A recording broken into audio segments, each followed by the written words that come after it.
Hello, everybody. My name is Julien Wang. I'm currently a front-end developer at Itch in France. I'm also a Nuxt core team member. And if you're watching this video, and if you're a Nuxt developer, I'm pretty sure you know the pain of integrating third-party scripts into universal code that runs server-side and client-side.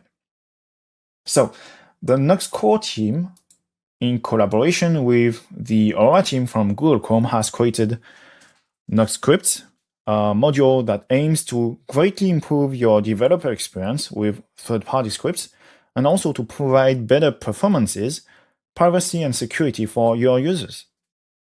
So it's based on Unhead, the head management library created by Harlan, who's also the creator of Nuxt scripts. So by default, it provides you a lot of third-party scripts composables ready to use, but also, well, components for Google Maps, YouTube, Vimeo, and Intercom, and also a very simple API for managing cookie consent to trigger your script. But my most preferred feature is the bundle option. So when enabled, it will tell Nuxt scripts to download your remote script at build time and put it in your JavaScript chunk. So at runtime, instead of retrieving your script from google-tag-manager.com, use Google Analytics will retrieve it directly from your own chunks. So if you're interested to know more about Nuxt scripts, you can go to the documentation website of Nuxt scripts and also read the Nuxt script release blog post written by Harlan. That's everything from me. Well, have fun at Next Nation and see you later. Hello, hello, beautiful humans. Welcome back from break. Yay! Before we hear from Esteban, we are going to talk about certificates.dev. Certificates.dev is offering 55% off of everything on the site right now. If you can even stack on an extra $20 off with the code BlackFriday24. It's a great way to make your skills official and add some credentials to your portfolio. Keep in mind that the junior exams aren't included in this one, but there's plenty of more to choose from. So if you head over to certificates.dev, this is what it'll look like. You can sign up with your GitHub or Discord or your email address. This will show you a bit more about the certification programs, the research that's gone into it, different certifications that are available, like just an overall JavaScript. So I know in Front End Nation, we talked more than Vue or Nuxt, but that's here if y'all want to do it. Got Angular and of course Nuxt. So definitely check it out. These are future ones that we are looking into doing. And also just fill out which ones you're like, hey, I'm interested in these ones so we know which ones to do. So definitely check out certificates.dev. All right. Up next, we have Esteban Saberin. Thank you again for joining us. Esteban is a front-end developer at Infomaniac and a member of UnJS, passionate about web technologies and freelance work. He shares insights through talks, articles, and Twitch streams, prioritizing simplicity and detail in user experiences. Outside of coding, he always enjoys CrossFit and exploring France by train. Welcome to the stage, Esteban.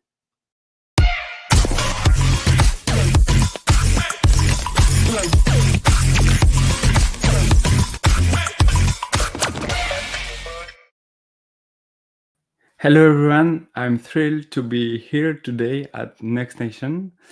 Since the launch of Nuxt 3, the tagline has been create performance and production-grade full-stack web apps.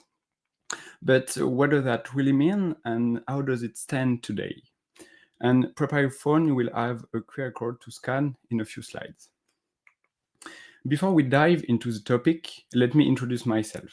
I am Esteban and I've been using Nuxt for years now. I create some modules like Nuxt authorization to manage permissions within app, and I write articles about everything I play with, like Vue, Nuxt, WordPress, and Laravel. You can easily find me online if you want to follow my work or ask me questions. We're rethinking how applications are built. This quote isn't mine, but from Cloudflare in 2020 about their workers. Workers are JavaScript code that runs on the Cloudflare Edge network, but we'll see that later. By the end of this presentation, you will have all the key to understand why this quote is so important and how it reflects on Cloudflare's services. But before that, let's understand how applications are built today. What are the essential needs for web application? This is the question I'm asking you today, and you have 30 seconds to answer. You can scan the QR code or go to the URL on the chat. And I really hope everything will work. This question will ensure we're all on the same page, and it helps us to understand Cloudflare services later.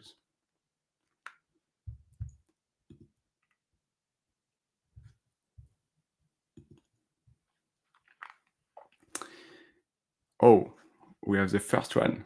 Let's go. It's working.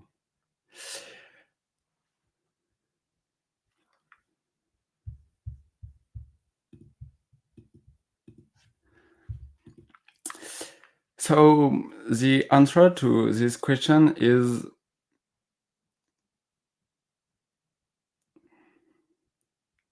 this is so cool. Okay. The answer to this question is all of them. Every web application needs a database, a KV store, a blob storage, a queue, and a mailer. Within one of these, creating a serious web application becomes very difficult. Interestingly, in a traditional web app, you may consolidate your KV store and queue into a database to simplify your architecture. Okay. And once you have your applications, you need to deploy it somewhere to make it available to everyone. Traditionally, you deploy your application in a single server in one location. This server is known as the origin server, is the source of truth of your application. The farther users are from your server's location, the slower your application will be for them. For example, an application deployed in Paris is fast for European users, but for users in regions like Oceania, such as Sydney, it starts to get slow, which can be a problem. Now that we know how traditional applications are built and deployed, let's see how Cloudflare is rethinking this. First, let's talk about Cloudflare Network, which is the foundation of all of their services. With a network of over 330 data centers, each little dot on this beautiful map, Cloudflare is within 50 milliseconds of 99% of the population. This is incredible.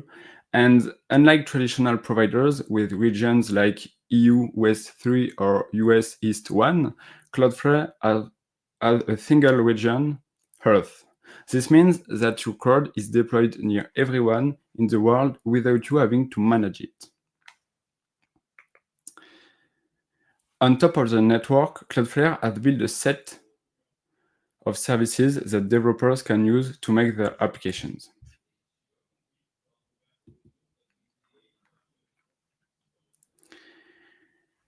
Do you remember the essential needs for a web application we talked about earlier? There was a KV store, a database, a blob storage, a queue, and a mailer. Interestingly, Cloudflare provides a service for nearly all of them. A KV store for a distributed key-value storage, D1 for a scalable SQL database, R2 for the blob storage, and queues for handling async tasks. The only missing part is the mailer, but maybe one day. These are all primitives, but because of the distributed and serverless nature, Cloudflare can provide a range of high-level services that use these primitives. Pages to deploy full-stack applications in seconds, Vectorize on Workers AI to build and deploy applications, Web Analytics to track and analyze your web traffic, workflows to automate your applications, and durable objects to coordinate multiple clients. And each time, the idea is always the same. You write the code and they take care of the rest. They deploy it on the region Earth, and every services are interconnected. The developer experience is incredible, and you can access services that were previously unthinkable. But with all these services, the complexity increases, and integrate them into a framework can be a challenge. It's a new paradigm that needs to be understood and tamed. And that's where Nuxt comes in. We all know the love from Nuxt for a good developer experience. Nuxt is your full stack companion to build, deploy, and manage Nuxt applications, or specifically full stack Nuxt applications that makes usage of Cloudflare services a breeze. First, it's a module that wraps all Cloudflare services, the KV store, D1, L2, and queues. Everything works locally and in productions without code change. Then, it is also a CLI to speed up your development and deployment process. You can create a new application, access to the storage remotely, and deploy your application in 1 minute. And finally, it's a dashboard to manage your applications. You can see deployment, logs, and even manage your data. And because it's built on top of Cloudflare services, you can deploy from a Git repository or add a custom domain in seconds at a very affordable price, even free. Nuxt is also adding higher level services like Vectorize, browser rendering, real-time, and crons. And if you don't believe me, read the word from Sébastien Chopin, creator of Nuxt, on Nuxt. And you know the best part? You can get started today for free. Thank you, everyone. I really hope you enjoy the talk. And if you have any questions, feel free to ask in the chat. We do have a few questions. All right. So, how does server-side experience in Nuxt 3 compare to other frameworks? What's unique about Nuxt's approach? I think it's a very difficult question because it's really the Nuxt experience. So we all know how good the DX is, the developer experience is with Nuxt. So you have all the great developer experience, and you have all the power of Nitro and NGS, but you have it's also very different because actually it targets with Nuxt Cloudflare on the serverless, so it's different. And yeah, the serverless approach is unique in Nuxt, but you can deploy it everywhere thanks to Nitro. Thank you. And last question. Looking ahead, what are some of the features or integrations you're most excited about with Nuxt full stack evolution? The health part is maybe the most exciting one, because when you will be able to, in just a few lines of code, integrate any health provider like Sébastien showed us at the beginning of Next Nation, or when you will be able to manage your users from a dashboard, a pre-built dashboard, I think it will be awesome, but we have to wait because I think people are building it. So we have to be patient. Awesome. Thank you so much for your time today, Esteban. We appreciate it. Thank you. All right, y'all. Before we hear from Julian, we have a quick video.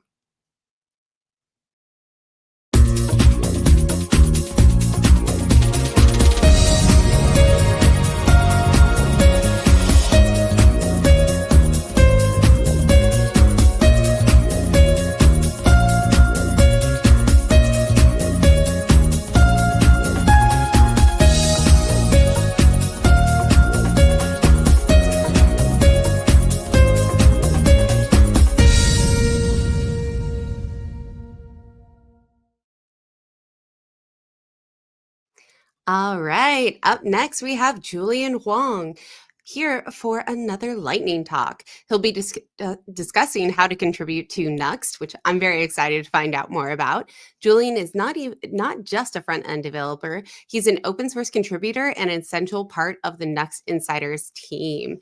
Welcome to the stage, Julian.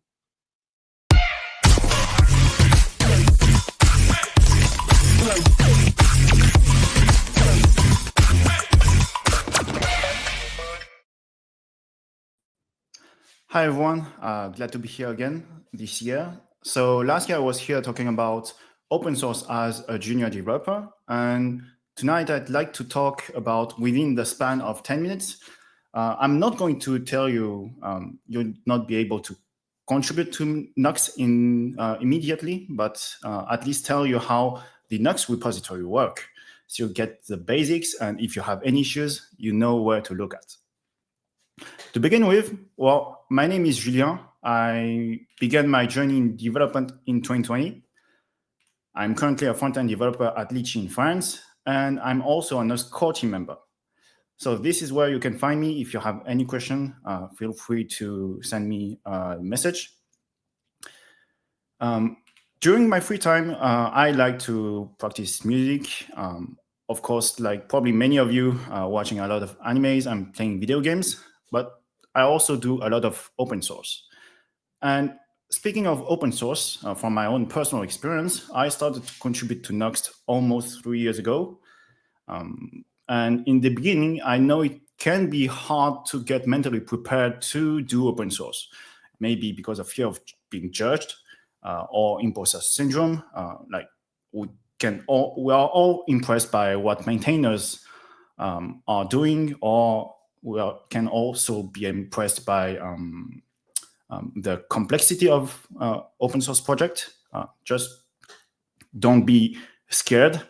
Just take a look and take your time if you want to take a look at any open source repository. And once you're mentally ready, well, you probably don't know where to look at in a repository, and it's normal because it takes a lot of time. It's like basically getting a new job in a new company and getting assigned to a new project. You probably, in your first day job, you probably don't open any PR. So it's normal to take a lot of time to get familiar with an open source project and then starting to opening PRs. Now, about the Nuxt repository, so you can go on GitHub and see what it is. So you can see a lot of directories here and a lot of files. First, Nuxt is Nuxt/Nuxt on GitHub is a monorepo. We're using pnpm, so it's probably better for you to enable Corepack if you're interested to install it locally. We have a package manager constraint. So Corepack is a manager of package managers. Thank you, JavaScript. So easy to use. So yeah, if you're interested, you can clone it with git clone and this HTTPS link. Now, let's take a look at the package of the repositories. So let's start with Nuxt schema. So this package will export the Nuxt default configuration. We then have Nuxt Kit, which provides utilities to interact with Nuxt, the build-time instance of Nuxt. Different builder packages. So we currently have RSPack, Vite, and Webpack. It loads specific builders and provides sometimes for Vite specifically, it provides some builder-specific features. For Vite, it's going to be, for example, the inline CSS feature to inline CSS within the rendered HTML. We have then Nuxt, the CLI, which have been moved to Nuxt/CLI. Test utils to provide utilities to run Nuxt for runtime tests and end-to-end tests. And finally, the core repository of Nuxt, simply Nuxt. So let's take a look directly at Nuxt. As you can see, there's quite some files at the root of the directory. So we have Nuxt to export the defined Nuxt config helper, everything from Nuxt kit schema, some type augmentation, and also the build config for unbuild to build Nuxt to release it. The most interesting part will be SRC. So this is what you will get, the source code of what you will get if you run npm yarn or pnpm install Nuxt. We have two main directories, which are app and core. So for core, everything is build time code. So you need to have a Nuxt build time instance, of course, to build to run Nuxt first in dev mode and then in build mode. So everything is here for the Nuxt build time instance. It export a function to create the Nuxt build time instance, initialize Nuxt. Also, we should have a load Nuxt function down here. You also have a file for Nitro to configure it and also initialize it. You then have specific feature file, for example, the build time cache. To cache some files that can be built at build time. And then also we can take a look at the plugin directories. So everything here is used to transform your files. They are all using unplugin, so you can, all these plugins are compatible with Webpack, Aerospack, and Vite. And also we have runtime directories. So I said that everything is build time in the core directory. I lied. It's an exception. So in runtime/Nitro, everything here is used for Nitro. We have everything related to app config, the defined driver utility. Then also, so this one just export define app config. You have also a specific feature to proxy your server logs in dev mode to your browser. Then for the last three files, these are different event handlers. So this one is when an error happens when rendering your Vue app. This one is for if you disable SSR in your project. We have a path utility file, and finally, the main renderer to render your Vue application. So you have also the app directory. For those who are quite familiar with it, you may know it as the hash app import, which has been deprecated since quite a while. Everything here is used by your Vue application, either server-side or client-side. So you have all your entry files, everything to create your Vue app, your Nuxt app instance. So this one will be runtime and not build time. Some types, and also everything that can be exported. So components, composables, middleware. You also have all your Nuxt core plugins. So if you need to import anything from here, it's always preferred to use hash imports. So these two directories are necessary when you run when you run a Nuxt Bear app. This is what you have when you run a Nuxt Bear app. If you build it, you'll have only the content of Nuxt, of the core directory and the app directory. We still have some directories left. So we have components, head, and imports, and also pages. These are feature-specific directories. So for components, it's going to be file transformation and some runtime utilities. And these directories are written as modules. So technically, we could extract them and put it into a separate module or repository. But since they are all used by so many people, they should stay here in Nuxt core.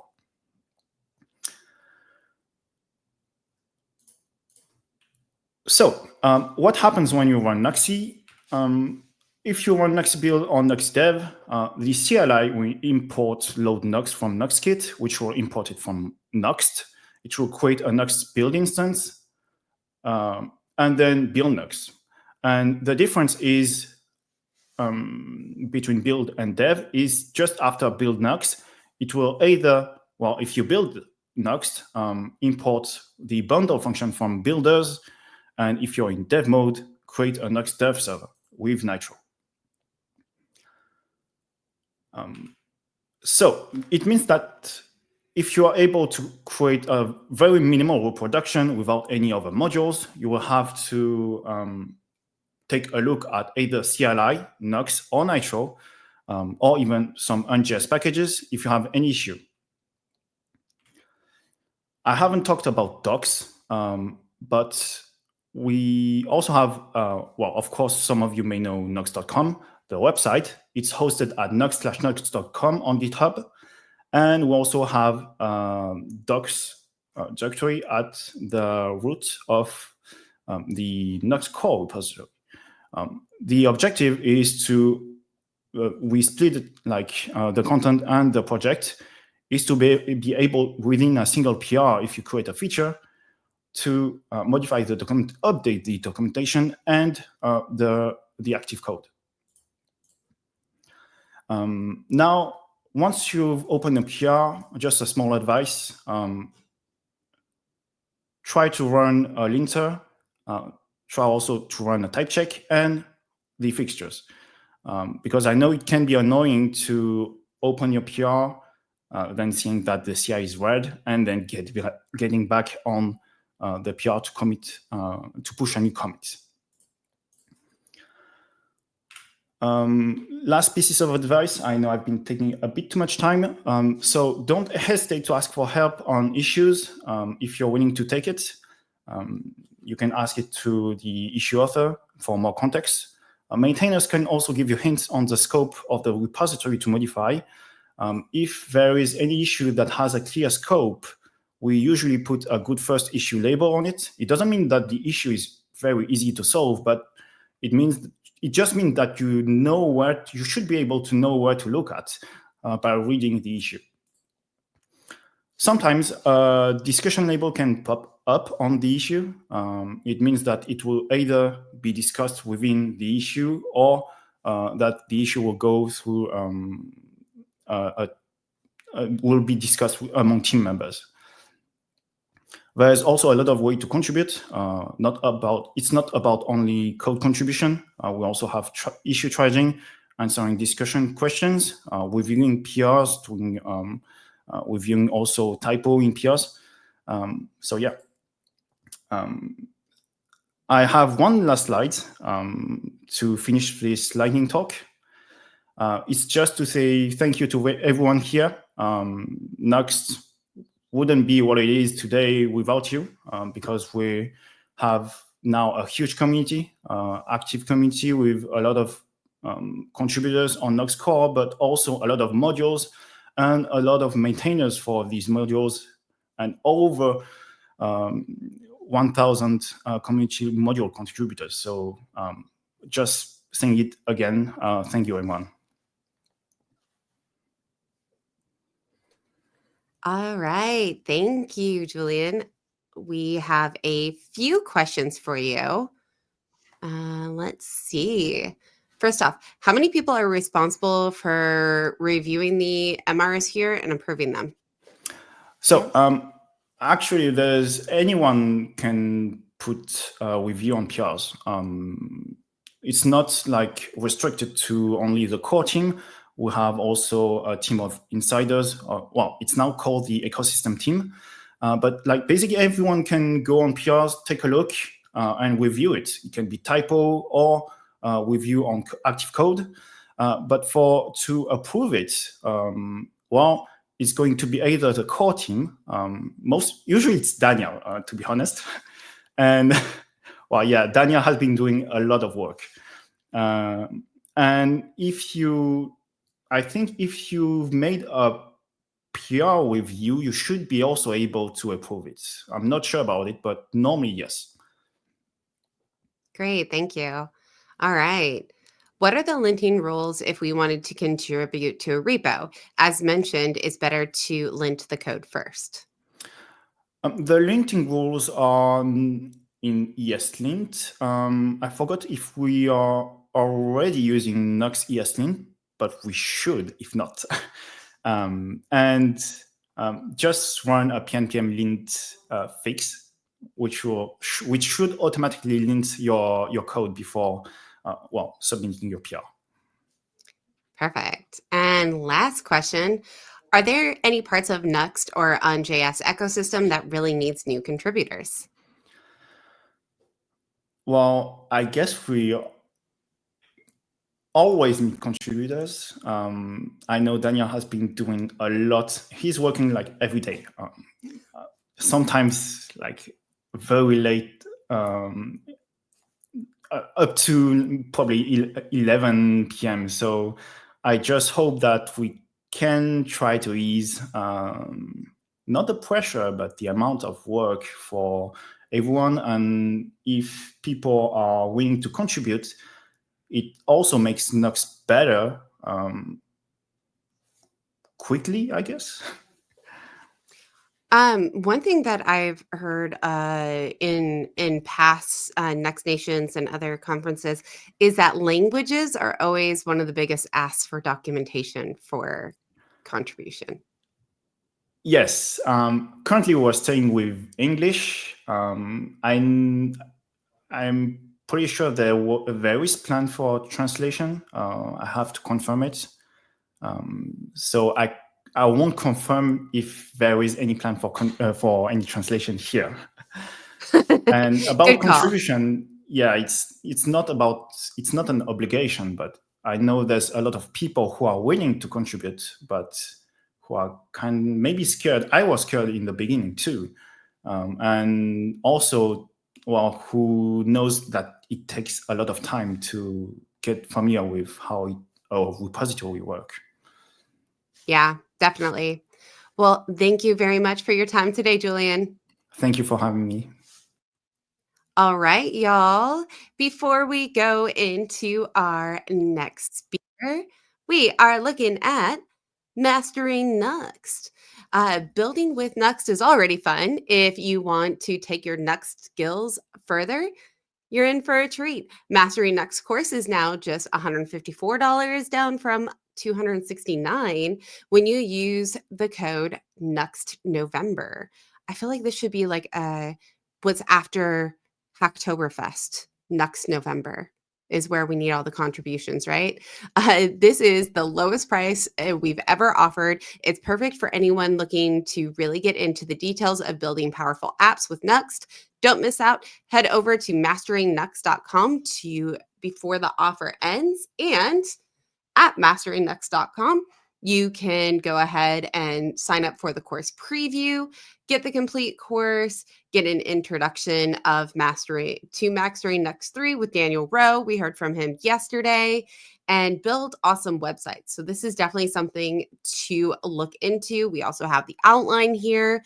So check out masteringnuxt.com. All right.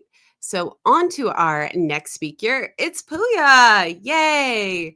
Puya is the co-creator of Nuxt 3 and an open source developer at Nuxt Labs.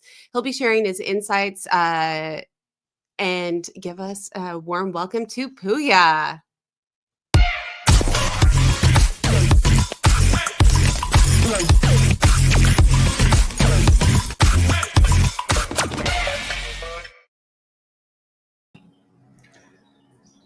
Hi there. Yeah, I'm so excited to be again today with you. And yeah, we're just following the other talks. It was really great ones from Julian, from Alex, from Sebastian. And yeah, I was thinking today what could be interesting this year we talk about. And yeah, as you heard, everyone is talking about Nitro. That is coming from the full stack nature of Nuxt. And we are, from all aspects, pushing to have the best developer experience for Vue developers.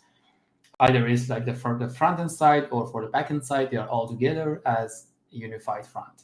And Nitro is the several part of this full stack experience. My name is Puya Parsa. I am also called PI0 or Pi0 because I like Pi number from childhood for some reason. I'm creator of Nitro. Maybe you're familiar with lots of packages that are in the behind the scenes on JS ecosystem, and also a core team member of Nuxt for years. I love cats. I have one cat here, and I love sushi, not too much. And you can follow me on social media. Probably if you already didn't join, Blue Sky is a really great social media platform that most of the great contributors and ecosystem already joined. You're more than welcome there. We can chat. And yes, so this is a precaution actually. Like I said, there was so many things that was explained in the talks before, so I didn't want to repeat them again. This topic is a little bit more advanced, but also an open discussion. So I will be looking at your chat. I have the chat open besides me.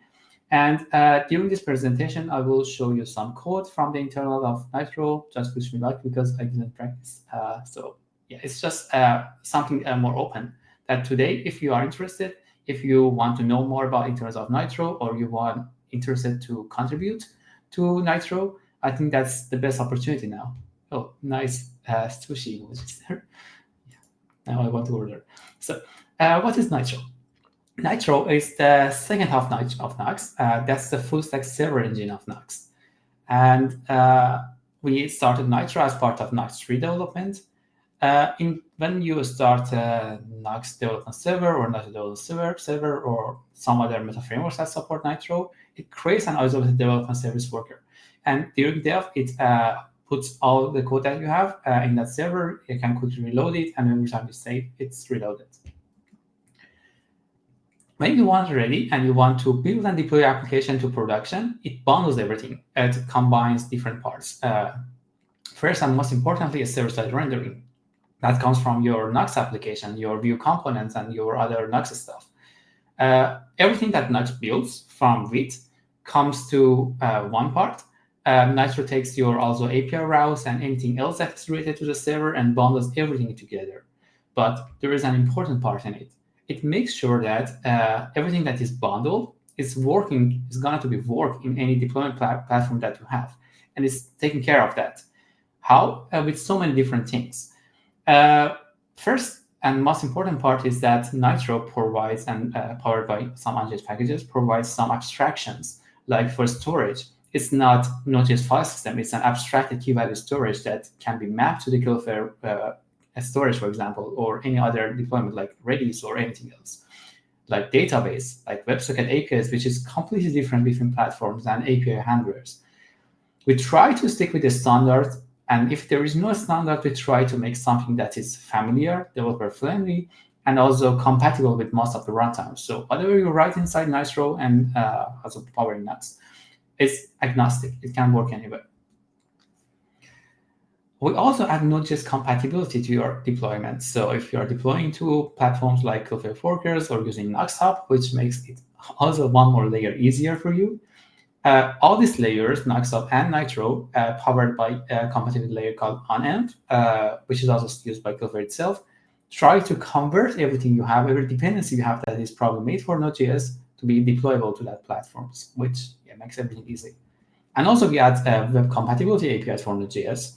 Until recently, Node.js, until version 18, didn't have fetch, built-in fetch, and there are slight differences between Node and web platform, and we try to hide all these gaps so you don't feel there is a difference between these platforms. Everything works as you want. and anything else that the deployment platform wants. Sometimes when you build an application you want to deploy, they expect a specific format for your application. We will see it more how exactly it internally works. Or some of them require some configuration to be generated, and we always generate it for them.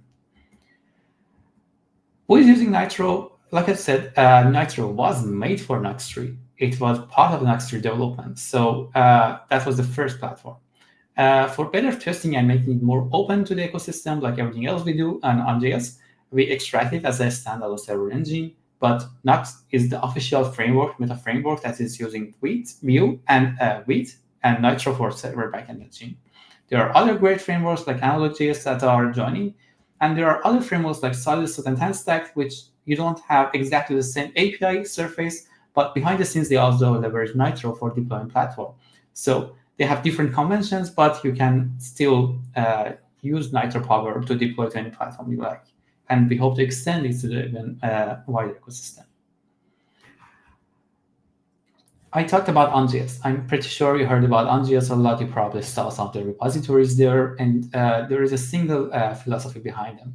They are like Unix tools, like if you are using Linux. They do one thing and do it well. So instead of putting all the solutions and everything that we are going to make into one giant repository and just keep it for Nuxt or ourselves, we try to split them one by one. And by splitting them, we completely think about each of the solutions. We isolated that problems. We added tests for them. We cross-examined them. And then after making them published, we integrate them to the higher frameworks like Nuxt.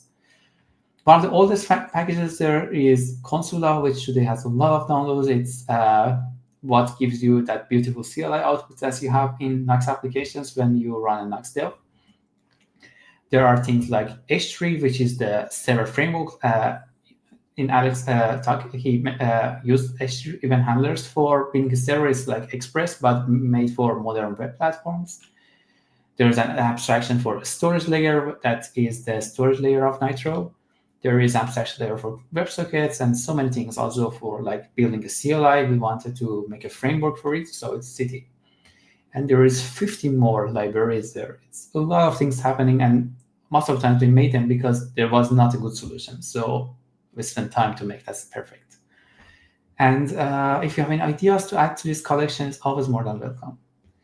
I regularly run a script to check the downloads. It's really surprising. Just to say the extent of it is like maybe more than 10 times of total number of downloads of React itself for this number of downloads. And I'm super glad every time I see these numbers. Of course, these numbers doesn't matter that much, but it means that we did something well. We started something good from Nuxt. We had good intentions for ecosystem health, and we tried to make them as much as isolated as possible, as much as open as much possible. That made this number possible. If this tool wasn't truly open, we couldn't reach this number, and it makes me so much heartwarming. And I have to thank from many people that are involved in OnJS. Probably there are more people than this, but OnJS and Nitro and Nuxt wouldn't be possible with this amount of people, that kind people that every day try to help on triage and contribution and helping on different areas. So back to our first thing, how Nitro works. It's a little bit complicated, so I try to use some visualizations first to explain the relationships between layers. If you are using Nuxt, probably from going high to low, it makes you much more familiar. Also, I'm seeing your comments. I will answer as fast as I can. I don't forget them. So inside the Nuxt application, Nuxt is a full stack framework, right? So it has an app, which is your client-side SPA, which is always there, and the server-side rendering. And there is a server for server routes. And that server is Nitro, like I said. And between them, between Nuxt and Nitro, we have so many OnJS libraries. Some of them are directly used by Nuxt, some of them by Nitro, some by both of them. OnJS is like the glue. Every solution we needed, it's on the OnJS. So it's like, behind. On top, it's Nuxt. And inside Nitro, there is a lot of stuff, a lot of abstractions, a lot of efforts, a lot of different things that today we will see it more in depth. So First, let's start with the big picture to see what is inside Nitro. Nitro, we call it the server engine for modern web applications. I mean, what is an engine, right? It's really hard to find a word for having a meta framework that is composable with other meta frameworks, and yeah, it's kind of a unique thing. Nitro has 3 different parts. The first part is its builder. Builder is what's the job of Nitro. It takes your code, it combines it with Nuxt and every other code, any other library, and builds them together, whether it's in the development time for dev server or whether it's in the production. It's a builder at first, and it's using rollup for that. Nitro also has a lot of runtime things. So it takes your code, it takes Nuxt SSR code, and it takes some internal code inside Nitro for your convenience, for converting conventions, for example, for WebSocket supports, for API handlers, for cron jobs, for storage, for many other things. And many of these runtimes are also powered by OnJS libraries. So Nitro is 2 things at least: a builder that combines everything and a runtime that adds power to the runtime. And interestingly, first, the code name of Nitro project was Sigma because it was like summing all of them, and we renamed it Nitro because it was more similar to Nuxt. And also Nitro provides some tools and API that makes it possible to compose Nitro with Nuxt. If you are using Nuxt, you're already using Nitro because these tools make it like glue. They work seamlessly together. And one of the most other important things is deployment presets. Deployment presets are something really powerful, something really unique to Nitro, something that we probably was the first and the only meta framework that made it possible this way open. And they are also really simple in the end.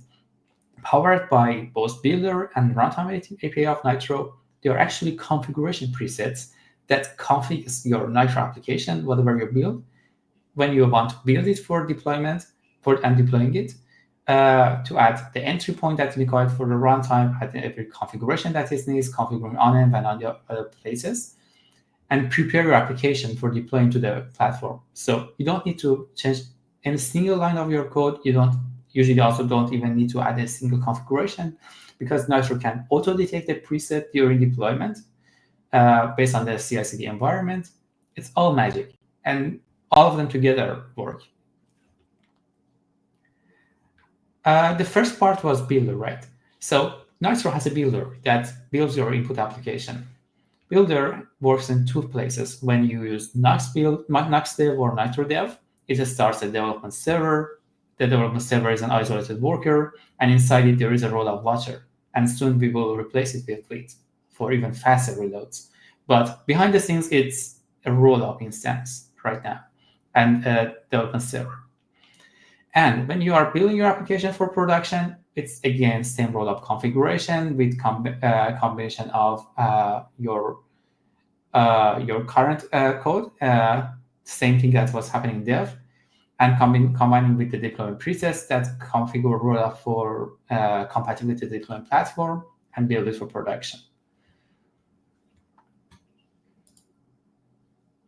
So, Arias, can you explain about comparison between tools like Nitro, Vite, and Spot and macro frontends?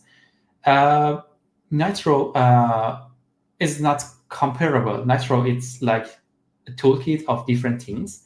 It uses Vite as a builder, Vite or Rollup or Webpack. Their job is to compile your code, actually, to make it like a package to deploy to the platform. Nuxt also uses Vite for building your front-end application and like SSR part of it. And Nitro also uses it. So it's like they are used by it. Also, spots, for example, like they are combined of like some static JavaScript assets and some HTML files. Also, Nitro serves them as static assets. So it's like a layer that makes those things possible. And also macro frontends, for example, if a big bundler like Webpack supports module federation, for example, we can combine these different things. It's something like layered. It's not replacing them, it's just using them, similar to Nuxt. The second part of Nitro, it's runtime API, which is huge, and we will hopefully have a little bit time to go to the details of it. I don't know how much time, but it's like it was amazing when I was creating the slides that how much we already created into the core of Nitro. It should be another framework perhaps at some point. So this is Nitro runtime. In Nitro runtime, we have so many things, but starting with API routes. API routes are powered by, if I can start another thing, H3 framework. H3 is like Express, and it provides a better API for creating event handlers. Nitro takes care of everything that you need, so you don't need to configure it yourself, but what you have to create is like an event handler, and this is the exports that you create. In a Nitro application, this is the sample of Nitro application, and if I run dev, this is what you write. And if we open it, I can create an HTTP, maybe. Yeah, this is what it says. And if I save it, it's immediately saved. How it works is a combination of the builder, which we will see soon, but you can already see some things inside it. If you open the Nitro or .Nuxt directory and open dev and index, you can see Nitro is generating this code. This is the runtime code that we was talking about. And it's not just your event handler, it's a lot of other features, like tasks and cron jobs and everything. And it's also using ESM imports for faster reloads, because we don't bundle everything, we just bundle everything that we need. It's like having error capturing and many other things that if you was curious, you can just look inside it. If you use Nuxt, it's a little bit more complicated, but that's our code that is immediately bundled. And super fast already. It's sub-milliseconds, seconds, like 58 milliseconds, even though that we are even using rollup, not roll down, not native stuff like Beat. It's still fast. And yeah, we can also do crazy things like, I don't know if you heard about it, cat as a service. That's an amazing API that you can have cat pictures if you like. It's basically an URL that gives you a cat image. Instead of returning a string, you can return a fetch response like this. And I didn't test it, but I hope it works. If I want localhost, it's our code. It's just fetching it and returning as a response. Fetch returns a response object, and we can stream a response to the client. That's also one of the other features of Nitro. It can stream your responses, so they are fast. And yeah, it's easy. You can read more about other features of H3, but the goal was not to make something complex. Like most of the documentation you see, there is nothing in them. The reason is that we designed them in this way. We designed them to be simple as much as possible, nothing complicated. And yeah, don't look at them.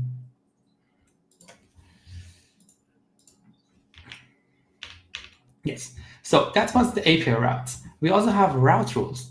What if you want to create some API routes and you want to add some headers or like caching things on top of them? You don't need to write a lot of complex logic. You have to just use route rules. And inside route rules, you can say, okay, for every route, I want, for example,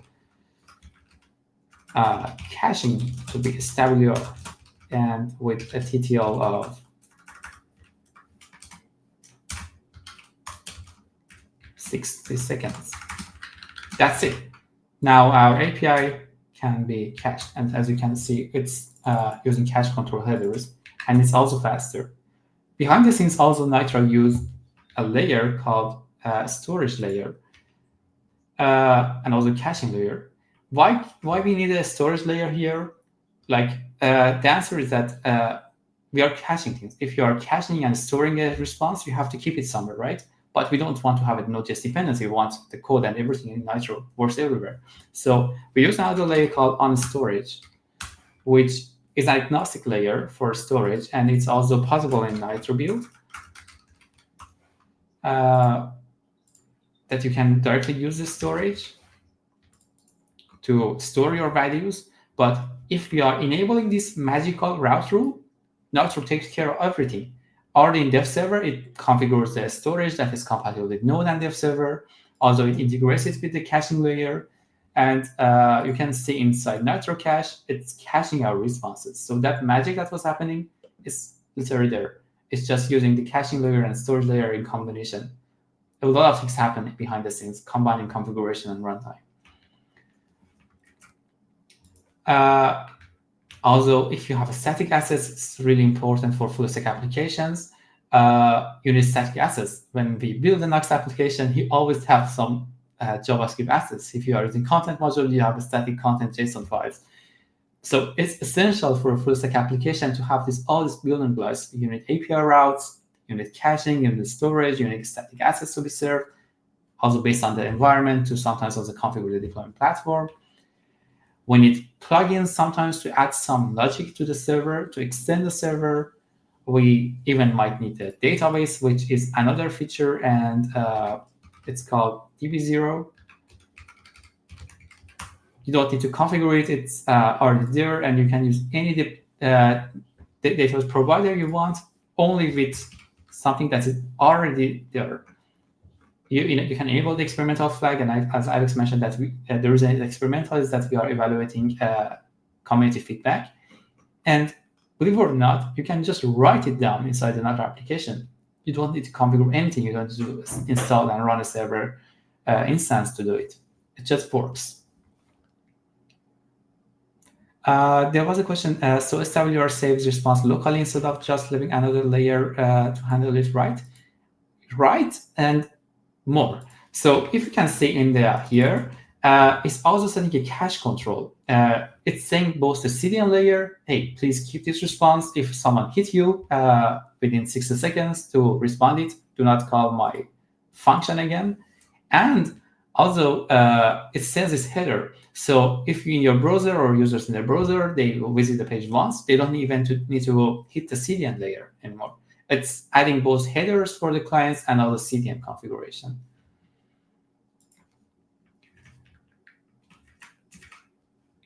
Yeah, there are so many things. There's also tasks. That is something that is not per request, but what if in your server you want to do something in background? You want to check your users. You want to calculate your like summary of like payments per day. So you can use a feature called tasks. It's making it Nitro really a runtime platform with a lot of features. And if you are more interested to know more about Nitro internals, the big chunk of the things are inside source core for like dev server if you want to read. In rollup, there is like this huge configuration that says how Nitro actually combines everything. It's again not magic. They are all solutions that we thought well to make them as simple as possible. And they are like small plugins for everything. Like for TypeScript support, we have a simple, small ES-Build integration. For externals handling, which is one of the most powerful things of Nitro, we'll see soon, it is here. If you want to see like how Nitro creates its handlers, it's here. How the storage layer integrates, it's here. Nitro basically generates some code that integrates on storage with your server application. There are so many easy to read things, and if you had any questions, feel free to always create an issue or discussion. We will love to have more contributors, people that can understand in terms of Nitro and make them simplified. And all that runtime features I was talking about are here. You can see it's really simple for this. Nitro generates something like this and creates a use database composable that is an auto-imported utility. So we can use database out of the box. For storage, it's very simple. It's like a composable that it can give you access, and for other things. And one other thing I mentioned before, there was deployment presets. So if I go here, I come back here, and instead of dev server, I just build it for production. You can see there is some nice logs. And it's saying, I built your server with this compatibility date for Node server compatibility, because that's the default for us. And there are some output files. Everything that the result is, it's inside the output directory. All we have to deploy is this output directory, not this huge Node modules, which I think even we optimize it, it's 150 megabytes. We don't really need that. It's just 170 kilobytes, and it's going to be even less in Nitro version 3, because that's all we need. And if there is any public assets, it's going to be public. And if there is any server assets, it's just making a compact bundle of them. If we add any dependency, like, I know, Faker.js, I think. What was the Faker.js dependency? It's really hard with npm packages, especially if it's updated.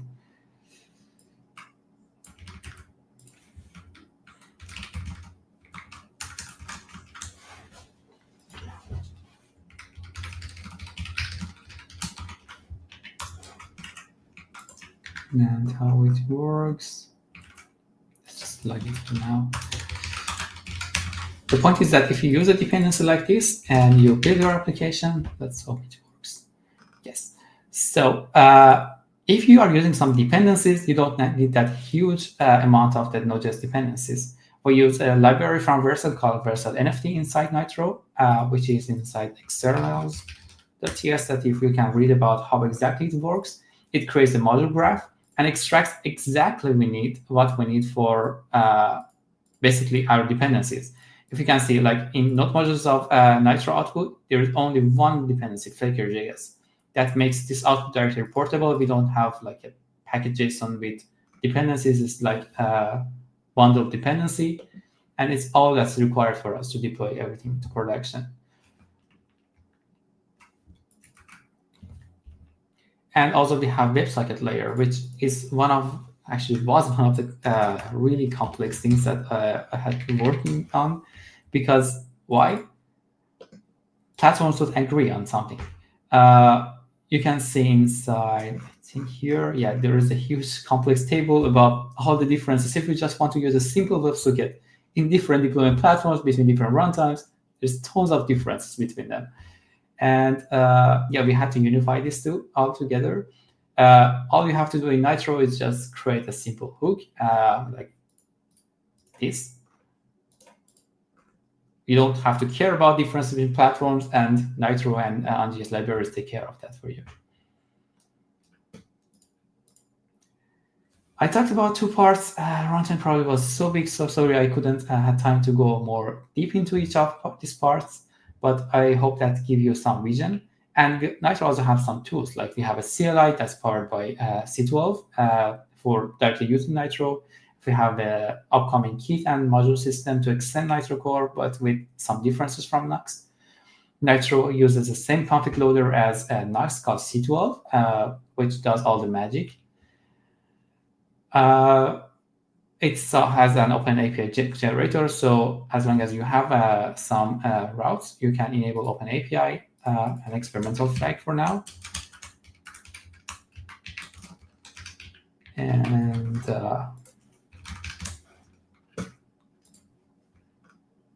some issues, probably remove it for now.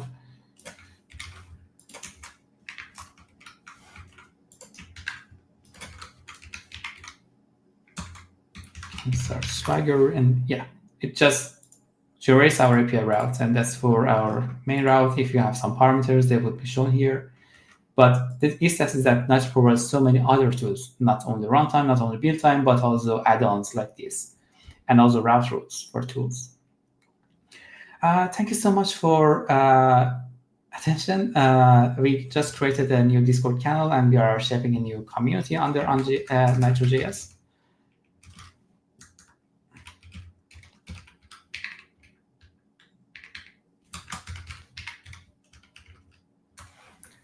This is the repository that you can join and collaborate, and we have also a community section that we started creating a dedicated team. We're already inviting some people. I think we have 20 plus people from like also contributors and more, and I would love you to see you there.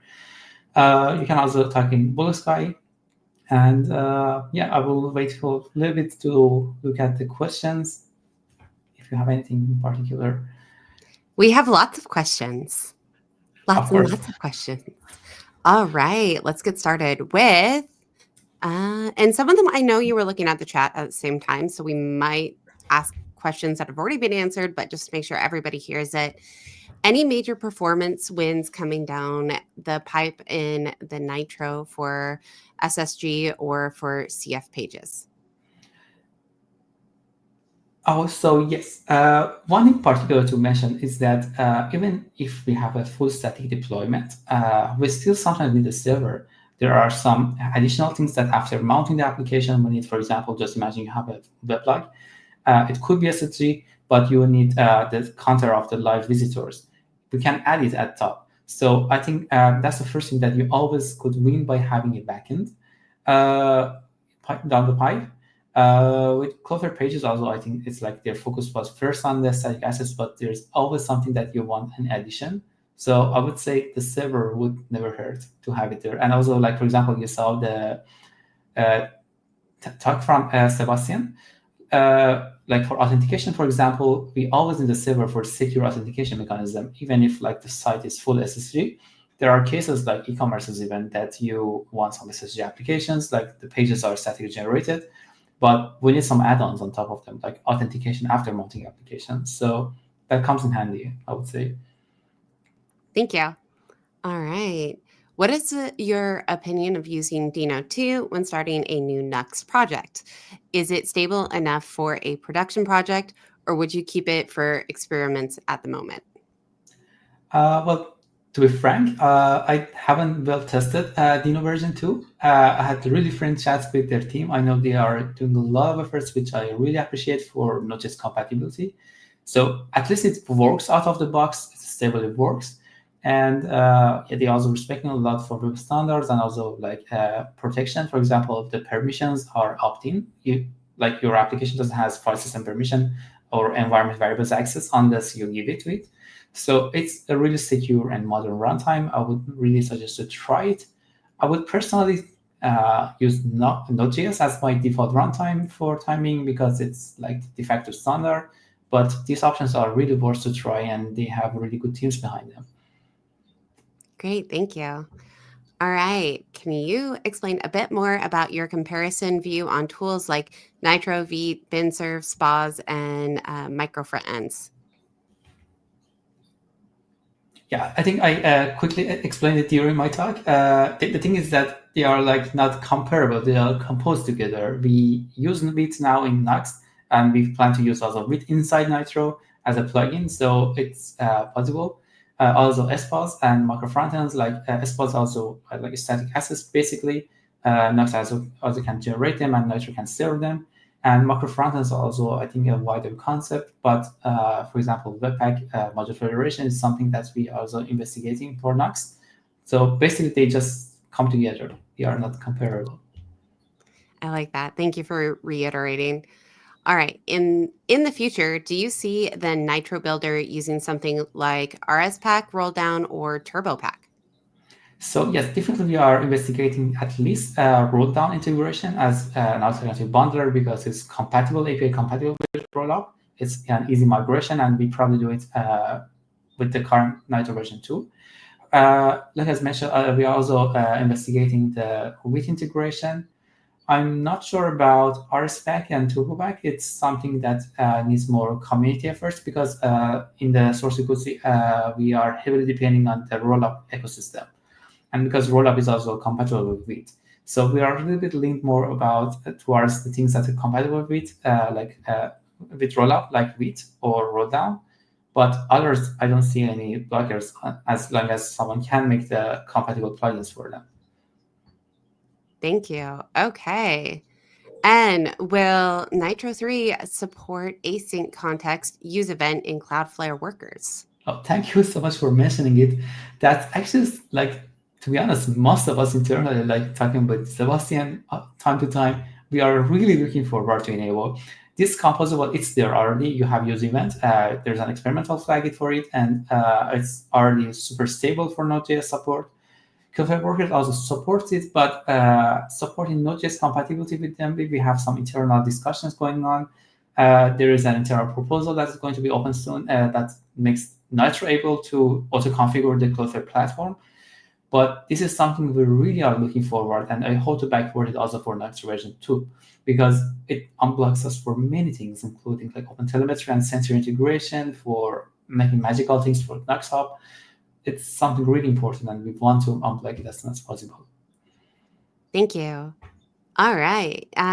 So SWR saves a response locally instead of leaving another layer in CDN browser to handle it. Yes. So yeah, I already also mentioned it's up to the CDNs to keep that response or not. SWR feature, built-in caching feature of Nitro, locally stores it. So it works with or without a CDN or without a supported CDN, in fact. But both CDNs, edge layers, and end-user browsers can optionally also cache that layer, cache that content, so we don't hit the Nitro server every time. It's an additional benefit. But at core, yes, Nitro always does that storage because we want to be compatible as much as possible. You don't need to spend a lot of money to just choose a CDN if it costs you. And the important part is that you can always opt out. So you can make the stable caching headers only. There's a route rule for it. And it only adds the headers to hint the CDNs without storing it. Thank you. Okay. Where is the cache saved? And is it file system or in RAM? And can we control where the cache is saved? Yes, so that's a good question. On storage is like a file system, like with different mounts. By default, on storage, that is the storage backend for caching layer is in memory. So a default on storage instance for cache is in memory. But Nitro for the supported platforms for Node.js deployments and local dev, also if you use, for example, Nuxt app that automatically configures, they add a storage automatically to it. So it depends on your deployment platform for the default. You can always change the backend. You can mount to the cache for a Redis storage, for example. You can even disable it with devnow. But by default, it depends. It could be either in RAM or file system. And we are also looking forward to find a solution to have multi-layer cache. So it could be both in RAM and file system. RAM is much faster, but it's expensive. So we keep important stuff in RAM, and for more caches, we store them in the file system with multi-layer. Very cool. Oh, I like this one. Love using Nitro. Was wondering about support for running the dev server in Worked. Is it waiting for Veet's new environment API in version 6? So we have currently a community module that adds simulation for Workerd in dev server for Nitro. It's not depending on which environment API in version 6 is something standalone, but we hope to be also be compatible with environment API. So we don't reinvent the wheel actually. But yes, this is definitely something planned to support both via this with integration support and also standalone Nitro dev server. That's in the plan. Thank you. And last question. How much fun will you have migrating from rollup to roll down for Nitro next? I would say a lot. I can't wait to have some time to start doing that. I was also in discussion with Ivan earlier this morning that we want to do this. It's something exciting because I imagine it's not that hard. We can also find the differences between roll down and roll up to also help to shape that stable release. But I think it would be fun, and probably I will share some updates in my social media. So if someone wants to ever try, I think we can do it together. Awesome. Thank you so much. And thank you again for joining us, Puyo. We greatly appreciated it. Of course. Thank you for having me, and have a nice day. All right, everyone. Up next is break time. So once again, make sure you share all your social media and let's connect and see you back at the end of break.